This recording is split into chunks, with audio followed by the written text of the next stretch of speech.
Welcome back to Jersey's College Football Prospects Breakdown. This is also for Washington. Check me out. Listen, Christian Watson, a guy who I am very huge on since I laid my eyes on him in the Senior Bowl. One thing I can tell y'all about me, I will always be right on receivers. I play receiver myself. I'm highly critical of this position. I don't get no excuses. You're not getting no excuses from me. I'm always right about my receivers, and I'm telling y'all this right now, and this is a bold take. Christian Watson will be the best receiver in this draft class. He's too talented. He's too gifted. I've never seen a wide receiver as gifted as him. He reminds me, when I sit back and thought about it, of Percy Harvin. Percy Harvin was a guy where he's a Swiss Army knife kind of a player, but he also was a pure receiver. Never seen that before. Percy Harvin had the talent to be a top 10 receiver. I mean, clearly injuries derailed him. He was a kick returner, also as well. With Christian Watson, also he returns kicks. He's used as a Swiss Army knife, and he also used as a pure receiver. When you got a guy with that much versatility at 6'5", 210, running a 4.28, I mean, that's a freak. That's a freak of nature. I've never seen a guy like that a day in my life. 6'5", 210, who could be a pure receiver. As a pure receiver, he could be, to me, his ceiling is a top 5 receiver. Just as pure. Let alone, he's also going to be a top 5 weapon. Like, that's a guy, to me, where I say, okay, maybe we do need to take him in the second round because he might not be there in the third. So a guy like Christian Watson, man, I was so impressed with him at his pro day. He only dropped one pass, not pro day combine. He only dropped one pass.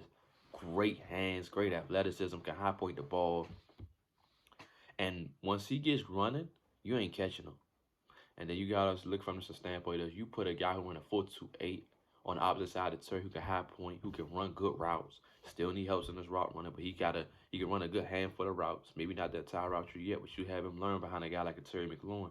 Terry can help teach him the route tree, how the techniques, the ins and outs, how to do it, how you should wire him out on the top of the route, come back, gaining depth on the sideline, things of that nature. You put him behind like a guy like Terry. This dude has potential. I don't want to say it, but if he hits his potential, he might be our #1 receiver over Terry. And I love Terry. But the guy's talent is just... Now, Terry can do everything. Terry is a versatile guy, too. We just don't use him as such.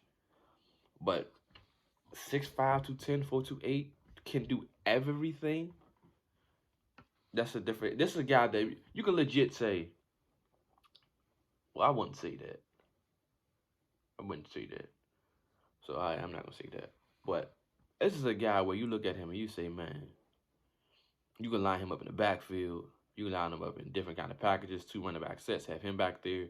And just look at the versatility that you had with him in Washington. If you were to add him here, you put Curtis out there, bring Christian Watson. Now you always got a surplus of versatility in your offense. And so open, like I said, he's 6'5", 210 with power too. So he plays with power, he plays with strength, he plays with speed. I just never seen a guy this good in my life. And maybe I'm tripping. Maybe y'all think I'm tripping. I just never seen a receiver like him, ever. But let me know y'all think in the comments about Christian Watson. Like, comment, subscribe, please. And I catch y'all.